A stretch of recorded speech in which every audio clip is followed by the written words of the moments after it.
विचारपीठ. पण आज मी त्याच्याविषयी बोललो नाही तर ते माझ्याशी बोलणार नाही असं मला वाटतंय. कारण कसं की त्यांना कधी राग येत नाही, तशी ते देव माणूसच आहे. कारण त्यांना राग कधीच येत त्याची माणशी कोणी मारली जाऊ द्या, काय करायचं, विषय संपला. सकारात्मक दृष्टीने जगणारा हा व्यक्तिमत्व आहे ते म्हणजे लांडगे सर. तेवढं कार्यामध्ये कधी राग नाही. गेल्या वर्षी प्राचीचं लग्न झालं आमच्या मुलीचं, आम्ही सगळे आलो होतो, धूमधडाक्यात लग्न झालं आणि खरंच फार खुश होते. तसे ते रोजच खुश असतात. आणि पुढच्या वर्षी 30 जूनला सुद्धा मी रिटायर होणार आहोत लांडगे सर. म्हणून बरोबर माझं काउंटडाऊन सुरू झालं. आदरणीय प्राचार्य साहेब या ठिकाणी आहे. आजपासून मला हुरूर लागलेली आहे की आपले आता बरोबर 1 वर्ष राहिलं आहे. पुढच्या वर्षी 30 जूनला हेडकर सर मी इथे. तर मित्रांनो, विशेष म्हणजे सर एवढे देव माणूस आहे की NSCचे कार्यक्रम अधिकारी असताना वढ्या नावाच्या गावामध्ये आम्ही जे संगम आहे आणि आपल्या जिल्ह्यातलं फेमस गाव आहे वडा, विचित्र वडा, त्या ठिकाणी आमच्या मुलांचं आम्ही शिबिर घेतलं होतं. NSCचं शिबिर घेतलं होतं. त्यावेळी तिथे काही शिक्षक वृंदांना आम्ही बोलावलं होतं देशकांना मुक्कामी या. तर लांडगे सर मुक्कामी आले, त्यांची ड्युटी होती. आणि विशेष म्हणजे लांडगे सरांनी वेल्डिंगची कामं, अजून कसं आहे गावातील जी वेल्डिंगची कामं होती, मेंटेनन्सची कामं, कोणाचं गेट दुरुस्त करून द्या, कोणाच्या बंडीचं चाक दुरुस्त करून द्या, सरांनी कंटाळा न करता ते केलं. आणि त्यामुळे गावातले लोक, जी वेल्डिंगचं काम गावात होत नव्हतं, लहानशा कामासाठी इकडे पांढरकळाला यायचं होतं, गावाला होतं, ते काम गावात आम्ही करू शकलो. त्याचं कारण म्हणजे श्री लांडगे सर. जोरदार टाळ्या वगैरे.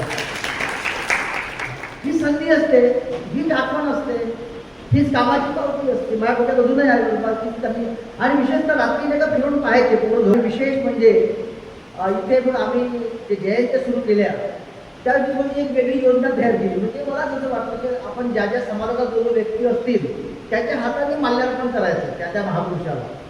मला आवडलं आणि मी सरांना ती कल्पना बनवून दाखवली. संत रविदास महाराजांची जयंती होती त्याच्यामध्ये आहे. तर सरांच्या हाताने, लांडगेच्या हाताने आम्ही रविदास महाराजांच्या प्रतिमेला माल्यार्पण केलं. सर खूप खुश झाले. ते म्हणे यार फार चांगलं वाटलं म्हणे मला. तर सांगायचा अर्थ असं काय लहान लहान गोष्टी आहेत ज्या आनंदाच्या क्षण असतात ते आपण दुसऱ्याला दिले पाहिजे, ते करून घेतले पाहिजे. संत रविदास महाराज छोटंसं वाक्य आहे, मन चंगा तो कटोरी गंगा. मन जर स्वच्छ असेल तर कुण्या ठिकाणी तुम्हाला आनंद शोधता येतो, मिळतो. हे रविदास महाराजांचं एक सुंदर वाक्य मला या ठिकाणी आठवलं. आणि म्हणून तिकडे आमच्या घराकडे म्हणजे बिनबाग गेट साईडला ते डॉक्टर लांडगे म्हणून आहे. ते तब्येत ठीक होती 2 महिन्यापूर्वी. तर मी ते लांडगे डॉक्टरकडे गेलो. त्यांनी मला विचारलं, मी काही सांगितलं नाही कुठल्याला. मी विचारलं की मी कुठे नोकरी करतो. मी म्हणलं ITL आहे. तिथे आमचे भाऊ आहे, बरोबर आहे ना. तर खूप चांगले बोलले त्यांचे ते भाऊ. खरं म्हणजे भावाविषयी असलेलं प्रेम ते स्वभावामध्ये असते. आता मी दहीहंडीच्या कामात होतो जवळपास 1 महिना. तर ते माझ्याकडे जो वार्ड होता त्या वार्डामध्ये जेव्हा मी गेलो तर बाजूला एक दुसरं घर ते बंद लॉक होतं. इकडच्या घरच्या माणसाला विचारलं, अरे हे घर कोणाचं आहे म्हटलं. त्याचा मोबाईल नंबर तुम्ही देऊ शकता का. मला नाही माहीत म्हणे कोण आहे ते, मोबाईल नंबरही नाही म्हटलं. मग ते घर लॉक दाखवलं ॲपमध्ये आणि मी तर पुढं गेलो. संध्याकाळी पुन्हा आलो. मग ते घर ओपन होतं. मग त्या घरी गेलो. त्या भगिनीला विचारलं, म्हणलं अहो तुम्ही दुपारी नव्हतं वाटलं, मग लॉक लावून होतं. मग साईडचे कोण आहे. अहो ते सख्खे भाऊ आहे म्हणे आमचे. सख्खे भाऊ आहे, लागून भिंत आहे, पण ते बिलकुल बोलत नाही, एकामेकाला पाहत सुद्धा. ही अशी परिस्थिती असताना लांडगे सरांच्या भावाने त्यांचं कौतुक तिथे करावं, ह्याच्यात त्या माणसाचा मोठेपणा आहे. ह्याच्याकरता टाळ्या झाल्या. आणि म्हणून हे सगळे प्रेमाची उधळण करणारे असं व्यक्तिमत्व आहे. आणि त्यांनी खूप चांगली सेवा आपल्या संस्थेमध्ये दिली. राष्ट्रीय सेवा योजनाच्या कामामध्ये जेव्हा त्यांना मी सरांना हेल्प करा, मुलांना बोलवा, लहान लहान छोटे छोटे कामं सरांनी मदत केलेली आहे.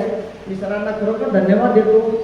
लांडगे सरांना त्यांना निरामय आरोग्य मिळो अशी शुभकामना व्यक्त करतो.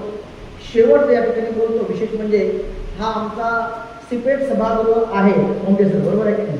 सिपेट, आता सिपेट तर नाही जाईल इथे, आता आपण या सभागृहाचं नाव चेंजेस करून टाकू.